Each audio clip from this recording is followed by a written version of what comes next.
हम यहाँ पे दोनों हेडर फाइल्स को शामिल कर लेते हैं अपने पास।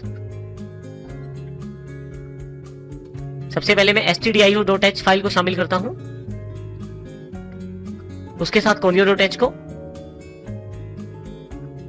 void main फंक्शन मैं यहाँ पे बना लेता हूं और ब्लॉक ओपन अर्थात फंक्शन ओपन कर देता हूं। यहाँ पे सबसे पहले मैं उन वेरिएबल्स को डिक्लेयर कर देता हूं जिनको मैं प्रयोग करना चाहता हूं अपने प्रोग्राम में।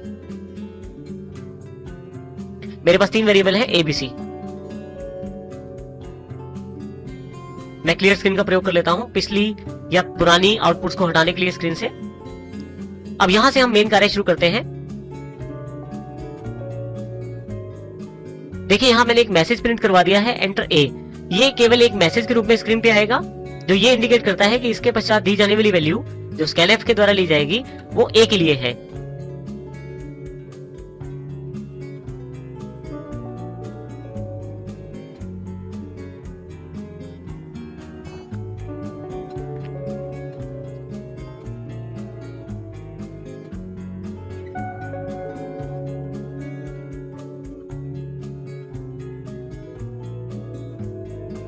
बिल्कुल सेम प्रोसेस मैंने B के लिए भी कर दिया है। जैसे मैंने printf और scanf का प्रयोग A वेरिएबल के लिए किया है, बिल्कुल वैसे ही मैंने printf और scanf का प्रयोग B वेरिएबल के लिए किया है।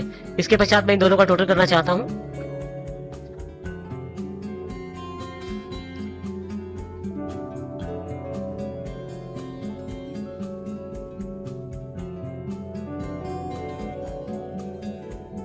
और अपने मेन फंक्शन को क्लोज कर देता हूं।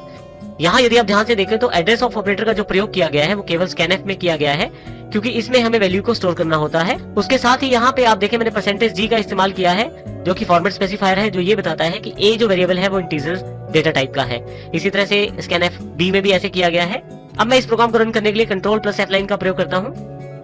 अब देखें तो यहाँ स्क्रीन पे एंटर A इक्वल टू एक कर्सर ब्लिंक कर रहा है यहाँ पे, जो A की वैल्यू हमसे मांग रहा है। जो भी कीबोर्ड पे मैं वैल्यू टाइप करूंगा वो वैल्यू A में स्टोर कर दी जाएगी। जैसे ही मैं 10 रख के एंटर करता हूं, मेरे पास देखिए यहाँ पे एंटर B की वैल्यू मांगी जा रही है। अब मैं यहाँ 20 एंटर कर देता हूं। जैसे ही एंटर करता हूं यहाँ पे मैं देखिए मेरे पास C के द्वारा आउटपुट शो कर दी गई है, value C equal to 30।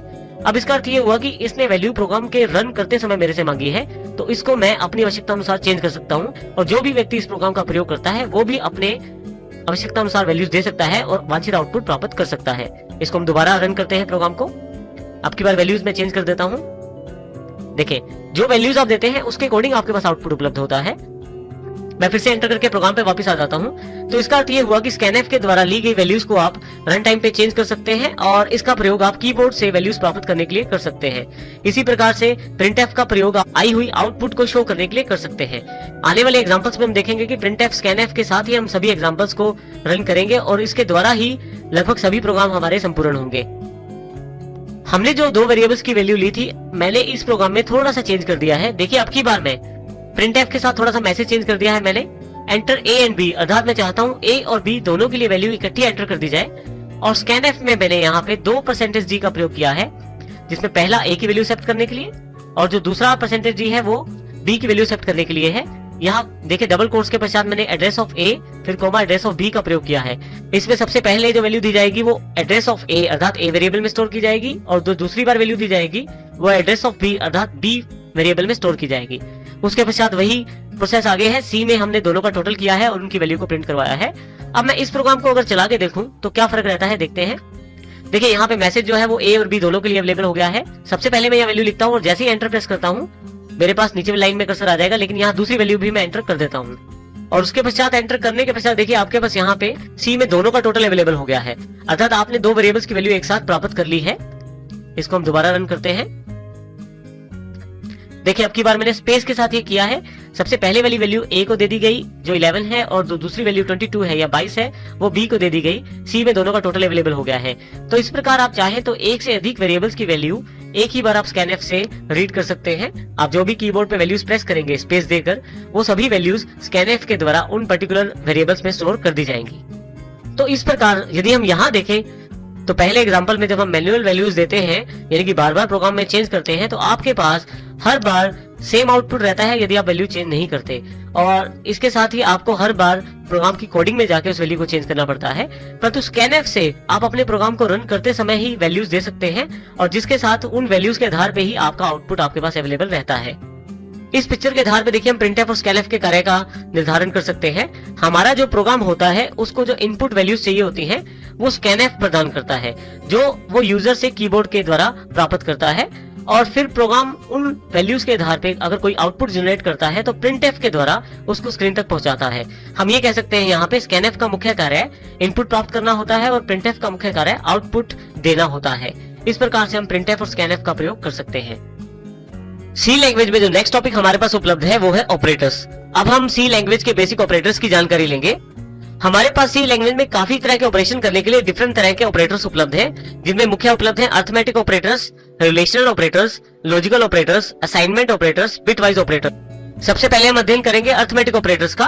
Arithmetic operator में यहाँ पे हमारे पास बेसिक ऑपरेटर्स उपलब्ध है, plus, minus, multiply, division, modulus के रूप में। लेकिन इन सब का प्रयोग करने से पहले हम यहाँ पे एक एग्जांपल का अध्ययन कर लेते हैं। मैंने 3 वेरिएबल यहाँ लिए हैं, इंटीजर ए बी सी, तीनों की डेटा टाइप इंटीजर है, जिसमें मैंने ए और बी में वैल्यू स्टोर कर दी है। ए में मैंने 10 और बी में 20 स्टोर कर दिया है। अब हम एग्जांपल का अध्ययन करते हैं जिससे हम इन ऑपरेटर को समझ सकते हैं। सबसे पहले हमारे पास यहाँ सी लैंग्वेज में राइट हैंड साइड की एग्जीक्यूशन होती है। सबसे पहले यहाँ पे a प्लस बी का अर्थ है कि a और b को जोड़ दो और जो आउटपुट वापस आएगा उसको c में ट्रांसफर कर दिया जाएगा। तो हमारे पास यदि a 10 है और b 20 है तो उनका टोटल 30 है और c में 30 स्टोर कर दिया जाएगा। इसी तरह से नेक्स्ट ऑपरेटर माइनस का है। यदि आप एक वेरिएबल में से दूसरे वेरिएबल को माइनस करना चाहते हैं, तो जैसे मैंने b में से a को माइनस किया है, तो यहाँ पे जो आउटपुट आएगा उसे फिर से c में स्टोर कर दिया जाएगा। जैसे हमारे उदाहरण में यहाँ 10 आउटपुट है। इसी तरह से यदि आप मल्टीप्लाई का प्रयोग करना चाहते हैं तो a को मल्टीप्लाई करेंगे b से, आउटपुट जो आएगा उसे फिर से c में स्टोर कर दिया जाएगा। देखिए यहाँ पे हमारे एग्जांपल के अनुसार जो आउटपुट है वो 200 है, अर्थात 200 है। यहाँ पे 2 लास्ट ऑपरेटर को जरूर ध्यान से देखें। सबसे पहले है डिवीजन। यदि हम b को डिवाइड करते हैं a से तो हमारे पास 2 आंसर आता है।